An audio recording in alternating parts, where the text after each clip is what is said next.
What up? What up? What up? Welcome back to another episode of the Bad Podcast. Brad and Dawain back in here. Brad, my brother, what are we talking about today, my friend?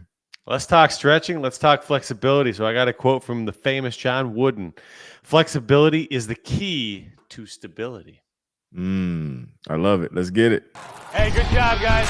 Good job. Mental battles. Mental battles.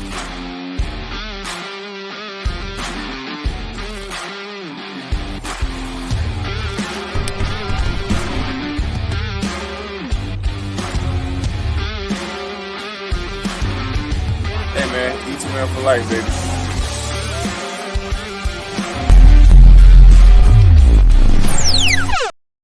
What it look like, what it be like, what it do back in here. Another Bad Podcast, Brad and Dawain. And today we have a special guest. But before we get to our special guest, man, first thing I need y'all to do is to comment in the comment section of this video and say, I love the Bad Podcast, because we know you do. We appreciate the love and we appreciate everybody checking us out.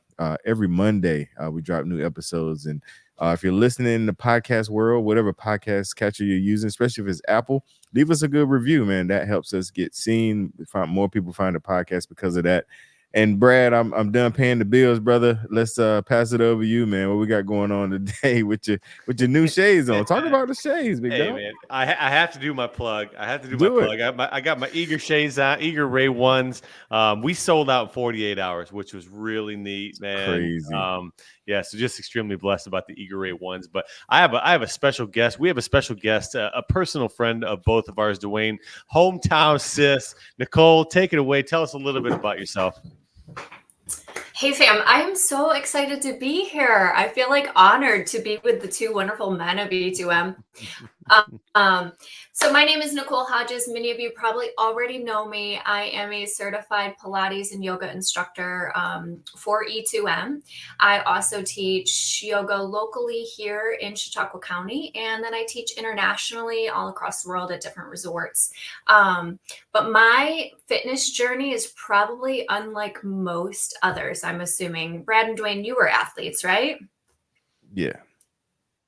Yeah. So I was not. I was far from an athlete.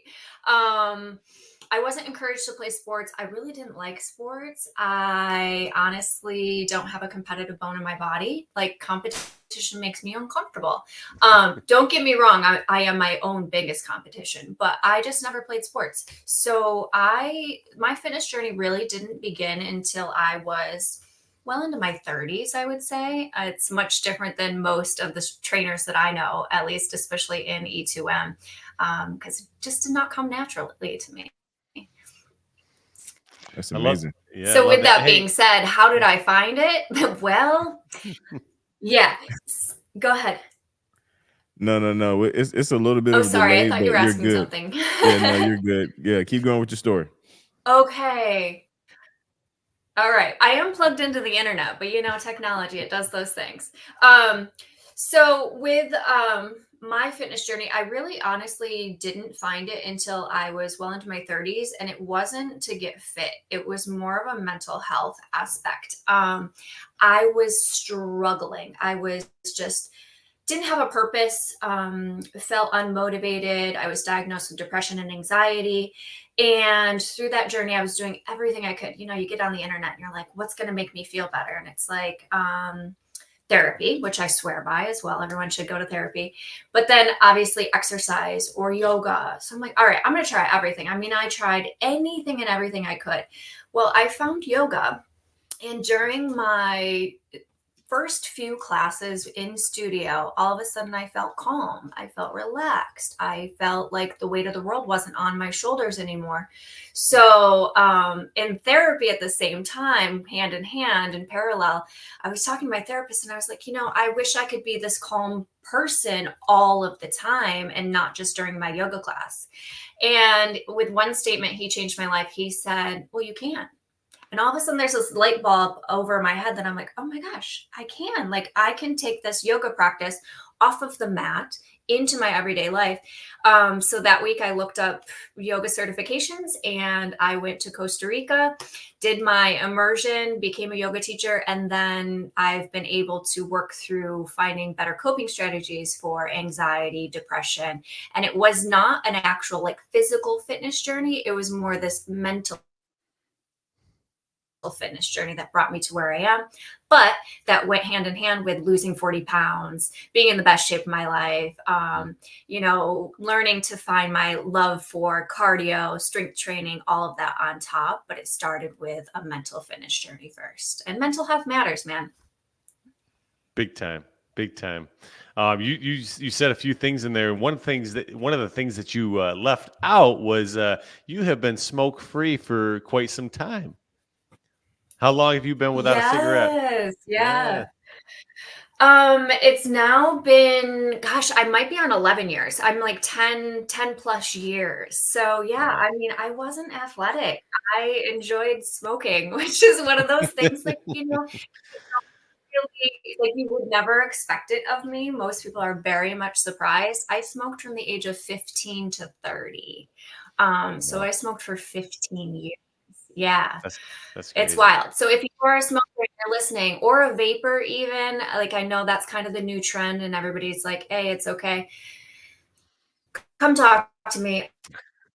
I'll give you some tips. I will, kind of tell you what worked for me. It may not work for you, but it's worth a try and you're definitely worth it. Yeah. So we're going to be talking a little bit about the importance of stretching and flexibility, Pilates, yoga, and the relationship to running. So a lot of people know what yoga is, but not a lot of people are privy to the information of what Pilates exactly is. So can you enlighten us and tell us a little bit about these Pilates that we do on the back? What is Pilates? Yes. Oh my gosh. So Pilates is like the secret sauce to your life. I'm telling you. Actually, funny story before I get into what Pilates is. I wasn't very familiar with it. We live in a small town. Brad and I were in this really small area. There's not a lot of opportunity for Pilates. So when I was approached by the owner and CEO of E2M, Jeff Spoon, if I was interested in teaching Pilates, I was like, well, I'm not really familiar with it, but like, let me look into it and I'll see. So I start looking around. I can't find a local class here. I had to drive over an hour to find a class to test it out. And I was like, okay, that was hard. We were literally lying on a mat, yet every muscle in my body hurt and I was dripping sweat. I'm like, what is this? This is sorcery. Something's not right here. So I dove head first. I'm an all or nothing kind of girl. I'm going to dive in. I was like, all right, yeah, let's do this. And my first week of training, I wanted to quit because it's so sneaky and so hard. Pilates was originally created by Joseph Pilates, who was looking for a way to rehab people with injuries, so on and so forth. But basically, we're working always through the core. And when we think of the core, everybody's like, okay, my six pack, right? Well, your core wraps all the way around the back, and every movement in our body comes from the core. So Pilates calls that your powerhouse.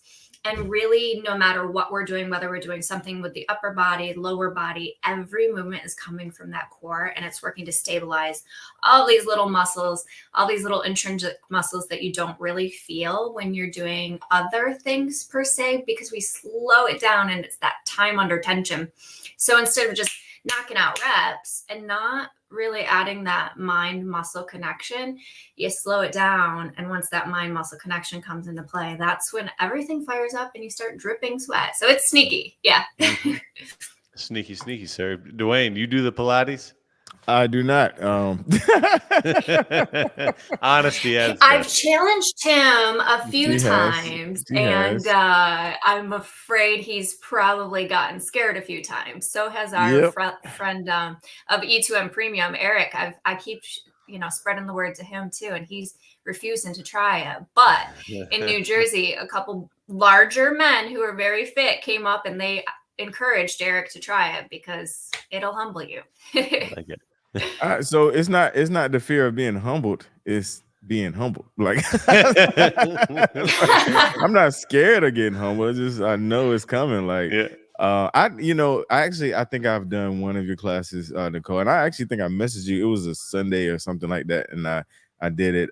It just, like you said, it just worked stuff that you didn't even think was there. Like you was like, why am I hurting right here? Like, what is over here on this side? What is, so that's one of the things that I guess I could say I enjoy it. I will say that it's just so I'll take it back. Let's let Eric get involved so he can write it into my program because I'm following Eric's lead right now. So I'll put it on. Look, Okay. I'll blame Eric. I use hashtag blame Eric for everything.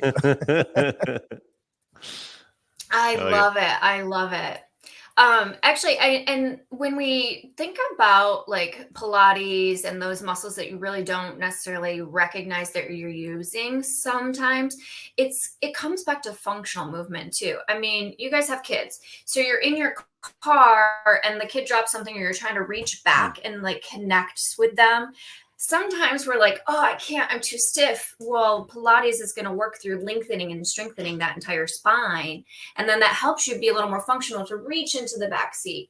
Or you guys are at least tall, I'm short. But if I'm trying to reach into the kitchen cupboard, I can't always reach up there. My shoulder might hurt, but it's all connected to my core. So in Pilates, all of a sudden we're doing something with our arms and you're like, why am I feeling this in my core? I don't understand. Everything's connected.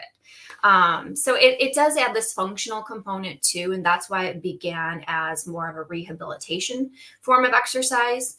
And then of course, mainstream media is making it into a lot more, which is really fun as well. I'm not afraid to take your traditional classes and add a little flair to them to make them a little more fiery or fun, because we all don't want to slow down either. It's hard to slow down. We're all very type A. We're very busy. We've got so much to do.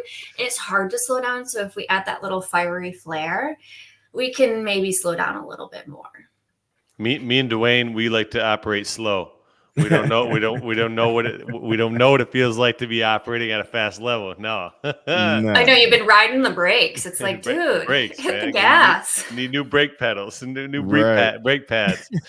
Yeah. Hey, you talk about this core, right? And a lot of people, when we're speaking to our runners of the group, and anybody really, a lot of us will. We'll focus on certain areas, but we won't really necessarily focus on that core. And that core, like you said, is tied into everything. Man, if you're running, you need a core. If you're bodybuilding, you need a core. If you're the functional everyday activities, you need that core.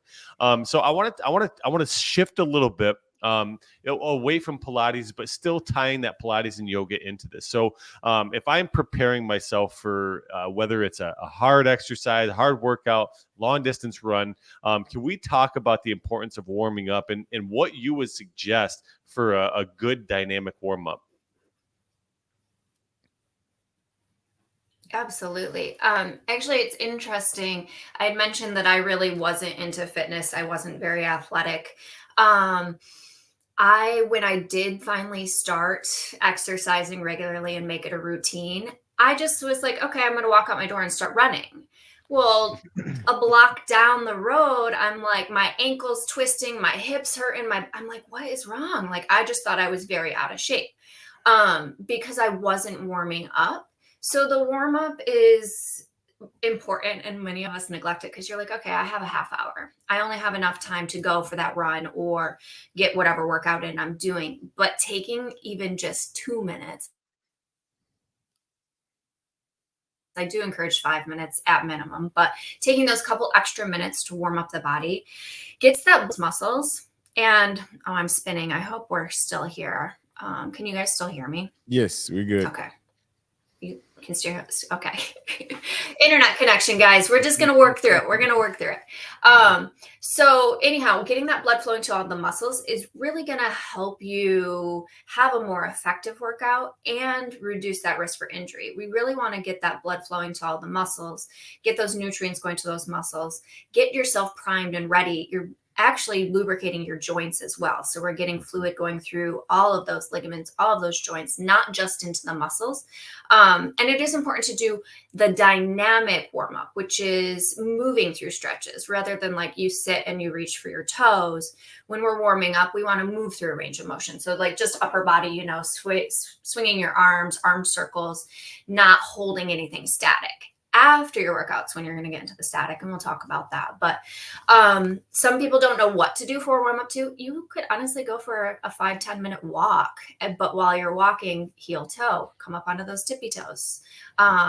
You could do jumping jacks if you want to go for something a little more advanced, or just body weight squats, hip hinges, sinking those hips back. You could do a march in place, hugging those knees up toward the chest, butt kicks. So just actively moving that body through those ranges of motion, especially those ranges that you're going to be working for whatever workout you're doing. So if you're going to be doing a lower body workout or a run in particular,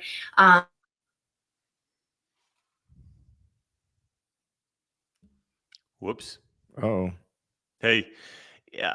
Well, you know, D, this is how we do, right? yeah, man. We get it done. Yeah. So, you know, she had to bail, but I'm just going to kind of hinge off of that because, man, every runner knows that first mile is the hardest mile, but because oftentimes we fail to prepare ourselves for that Yep. first mile. We're not doing the squats. We're not doing the marching in place. We're not doing the butt kicks. We just, we toe the start line and we off. We, you know, light the fire and we go.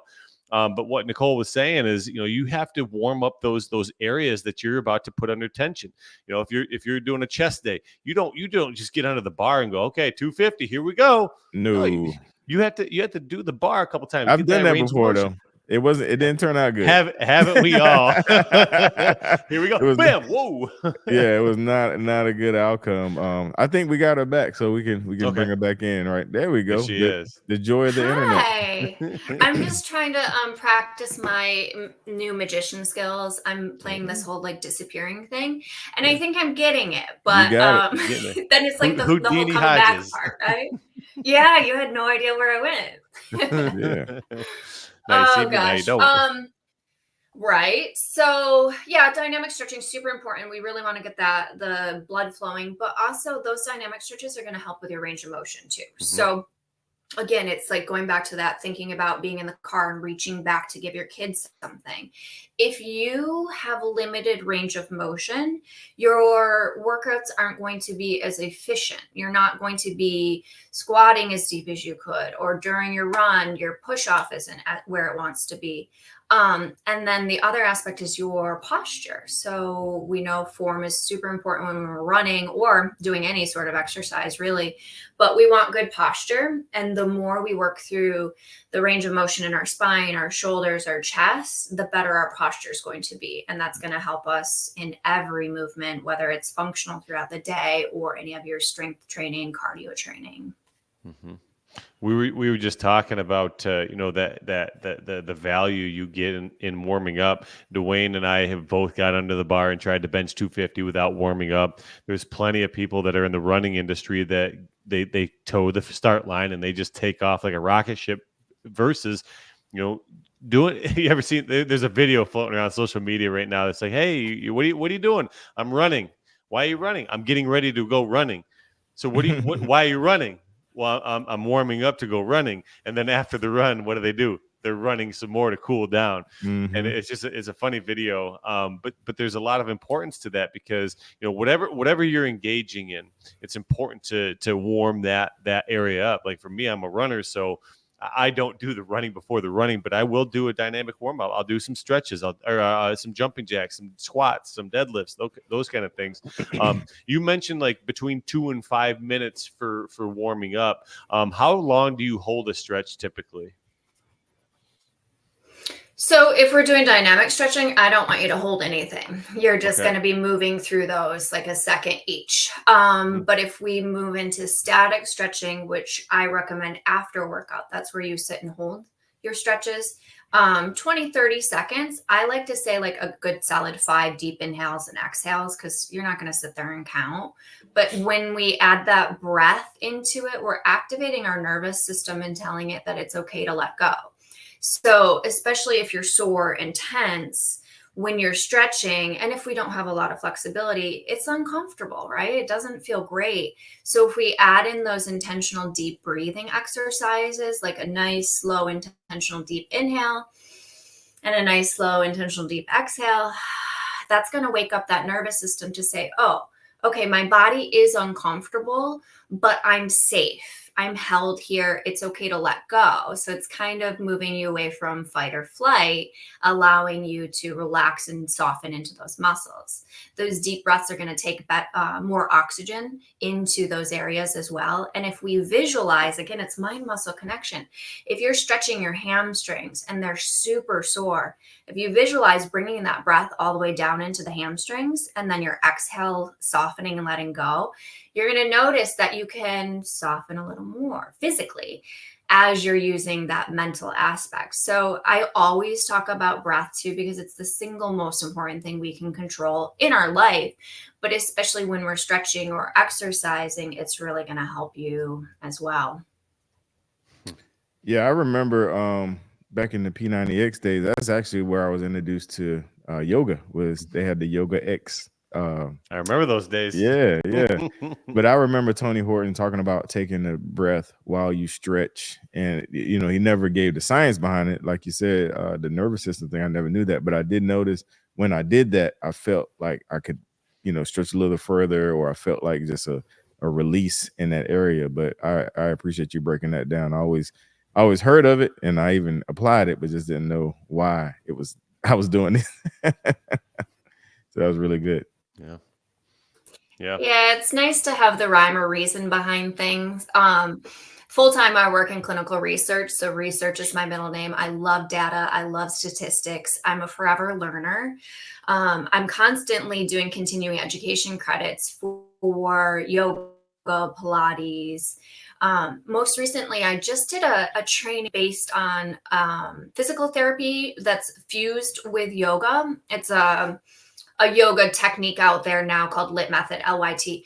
But it's really interesting too to see how you can incorporate, again, those rehabilitative movements, functional movements into our physical fitness practice. Because, like if you think again about bending down to pick up a case of water, we can translate what we're learning in our physical fitness world into the functional fitness world.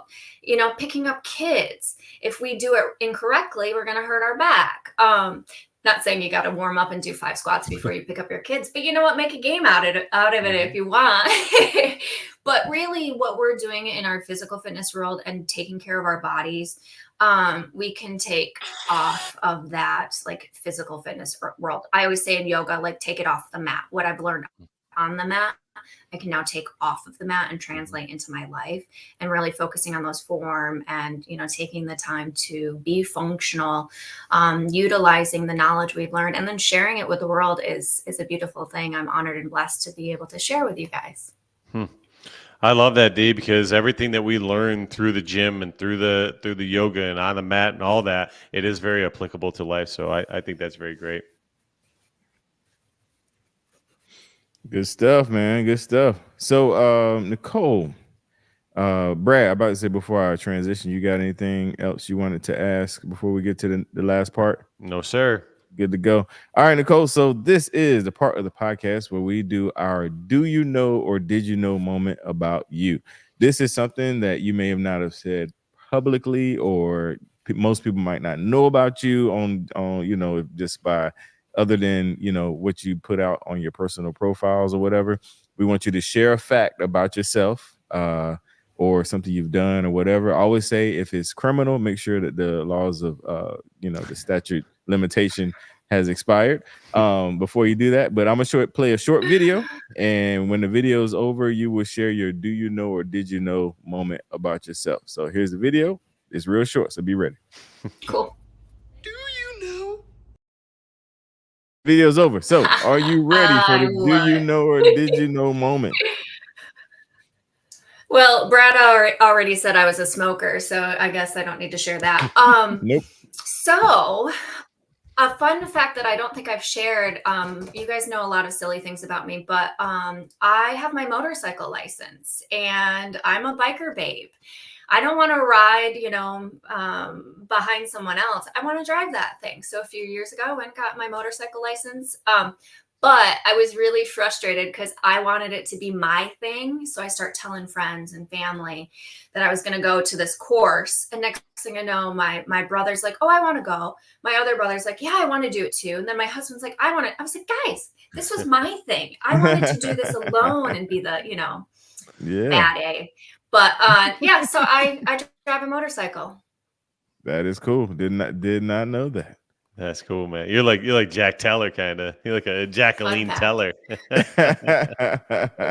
I love it. Good stuff. But Nicole, we appreciate you coming on to the Bad Podcast. Super excited to have you. And as you guys know that are E2 members, you know all the joy and energy that Nicole brings. And we appreciate you gracing our presence with that as well. So, Brad, man, close us out, brother.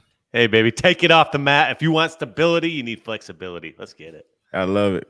Till next time, y'all. Peace. Woohoo. Oh.